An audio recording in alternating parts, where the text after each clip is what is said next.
If on a Summer's Day, a Writer, by me, Janet Axelrod. And now we begin. She entered the garden when it was in full bloom. The small gate opened without a creak, yet 3 butterflies flew from their perch on the ground, startled. Standing one step inside, there was a tree on her left, its bark patterned in tiny diamonds, its leaves coming together to form the shape of a bouncy cloud. A few vines hung from the tree's branches. The scene evoked the visual of rain, drawn by a child, in a picture featuring one single green cloud. The rest of the garden was full of grass, flowers, and the occasional bush. Too wild to seem completely tamed, too tame to seem completely wild. I always do wonder why gardens have gates, Amaryllis said out loud to herself. She looked at the tree with a confounding expression, and let her gaze float to the flowers. I wonder, would it stop being a garden if there stopped being a gate? She dropped the train of thought as it started in favor of breathing in the beautiful, organized chaos. It brought Amaryllis so much joy to see a messy, slightly overgrown garden, that she smiled when she took a breath, lifting her hands up to the sky and stepped into a spinning jump. When she landed, she heard the birds. She glanced back to where she came from and, now certain that no one's attention could be on her, ran on the grass, letting out a scream and laughing. How silly everything about human society seemed from the garden. When she got out her giggles, Amaryllis plopped onto the ground and snuggled into the corner of a bush. She sighed, wrapped her hands around her knees, and tilted her head to the left, leaning further into the bush. The ground was warm, the grass a bit pointy, and the leaves a bit scratchy. "Do you want me to tell you a story?" she asked the garden. "I feel like I can, if I just close my eyes." Okay, let's see. There once was... Once upon a time... Wait, how about... No. I want to tell you a story. It feels ready and perfect inside of me, but I don't know what words to use so that it will sound to others the same way it feels to me. Okay, garden, you're right. I guess it doesn't have to sound the same to everyone. And you're not everyone. There's no real risk in saying it wrong. She closed her eyes again, let go of needing anything to be perfect, let go of self-consciousness, and traveled to, or one could say put her awareness on, the place inside of her that had a story to be told. A bright red string appears in the darkness. It's wavy, and, for the moment, still. A clown comes along wearing all the parts of his costume.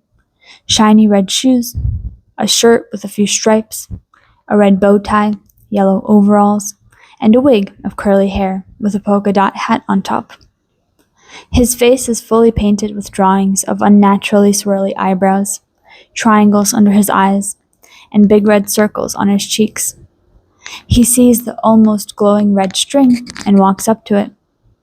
But as soon as he does, the string runs away. Wow, magic string, is the first thought that pops into the clown's head. He stands there and continues to watch as the string makes 2 circles, bounces, and becomes still again.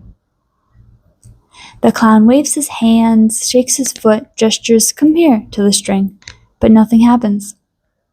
He whistles, and the string jolts. He whistles again, and it jolts again. Now imagine that, he thinks. People would love a clown who could do real magic. People would love anyone who could do real magic. I should take the string home with me. The clown slowly tiptoes up to the string and picks up one end. It feels light, but as soon as he tries to walk, he feels the string pulling back, refusing to move. The clown falls over. He had hidden a whoopee cushion in his back pocket, so a funny sound effect attaches itself to the fall. The clown lets go of the string to stand up. When the string bolts away, the clown chases it. After a while of not being able to catch the string, the clown gets tired and sits down, with another whoopee cushion effect, to have a snack. He reaches into his pocket and pulls out a bag of carrots. The bag crinkles as he opens it. The carrot snaps when he bites it. Meanwhile, the red string makes a U-turn and starts creeping toward the clown. "You're hungry?" the clown asks. "But you're a string, you don't even have a mouth." As the string gets closer, the clown chooses to reach his hand out, offering a carrot. To his surprise, he hears the sound of a bite, and a small part of the carrot disappears into the surrounding darkness. "I've never seen anything like it," he thinks, and gets to work figuring out what it could mean. "Magic must be real. I do small magic tricks all the time, but they're just tricks. I know how they work. This is different. This is truly amazing." The clown's imagination started to run wild with thoughts and images he had never before cared to entertain, as more and more of the carrot disappeared. Until the string took the last bite and the clown felt a whisker brush upon his hand, then a head of fur, followed by the sound of a purr. The clown pulled a flashing circle nose out of his pocket and brought it closer to the red string. There, attached to the string, was a black cat, its eyes closed as if due to blindness. The cat sniffed around and made its way to the rest of the carrots, still in the bag, while the clown froze to make sense of what had occurred. The world, for a second, had felt so colorful. His ideas felt so wide, his thoughts so curious, all because something gave him a reason to believe in magic. Believing in magic felt, well, magical. He lay down on his back and looked up into the darkness. The cat climbed on top of him, sitting down on his chest. "What else is there to do?" asked the clown, "besides to choose to believe in magic? Everything I felt when I thought magic was real for a moment was beautiful. I don't want to go through life without feeling that again.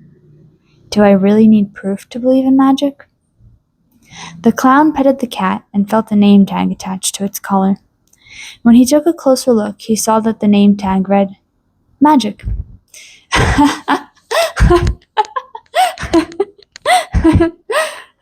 The clown laughed. "All right, universe, you got me. I believe magic is real." "And that's the end of the story," said Amaryllis, opening her eyes. "What'd you think?" Maybe it makes more sense to make the main character a magician rather than a clown. But for some reason, or not for some reason, when I closed my eyes, I saw a clown. "You know," Amaryllis continued, "I don't know where that story came from. Stories come from somewhere, right? But I just closed my eyes and boom, a story appeared out of nowhere." From her corner in the bush, Amaryllis looked out into the garden, not really focusing on anything, trying to figure out where the story came from. But the sensation slowly faded away until Amaryllis lost it and was fully aware again of the sights and sounds of the garden, of the pointy grass and the scratchy leaves. "Well, now I don't even remember the details of the story I told you.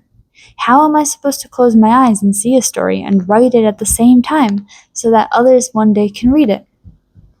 She picked up a stick and started drawing shapes in the dirt. She drew a triangle, then a spiral, then a snail. When she looked up, on a rock a few feet away from her crawled an actual snail. That's funny. Amaryllis got up and shook pieces of grass off her dress.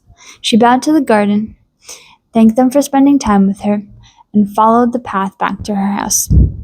She walked in through the door that led to the library. Her mother Lily and her grandmother Amber were sitting on the rug taking turns reading to each other.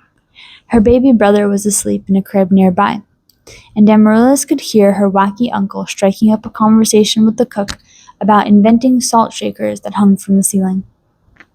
Amaryllis walked into the kitchen and saw that her favorite neighbor, Sophie, was also there. She ran up to Sophie and gave her a hug. "Can I tell you something later?" Amaryllis asked Sophie. "Why don't you tell me now, while I roll out this dough for the empanadas? Don't worry about your uncle and the cook. They're too busy talking about the mechanics of pulleys and salt shakers to listen." So Amaryllis told Sophie about her time in the garden, how she made up a story, didn't know where it came from, and now couldn't totally remember it either. She shared how she felt stuck. She just didn't know what to do to be able to see a story with her eyes closed and write it at the same time. I'll tell you what, said Sophie, after listening attentively. Sometimes, when you don't know what to do, you can write a story where the main character is facing the same challenge as you. Then keep writing and see what they do. But how can the main character know what to do if I don't know what to do, and I'm the one writing what the main character is doing? Countered Amaryllis. Did you know there was going to be a clown in your story with the red string before he showed up? No. That's how, said Sophie. If it doesn't work, it doesn't work. But why don't you try later and tell me how it goes? For now, want to help me finish making the empanadas? Okay, Amaryllis nodded. And that's how the story, The Red String, was written. The end.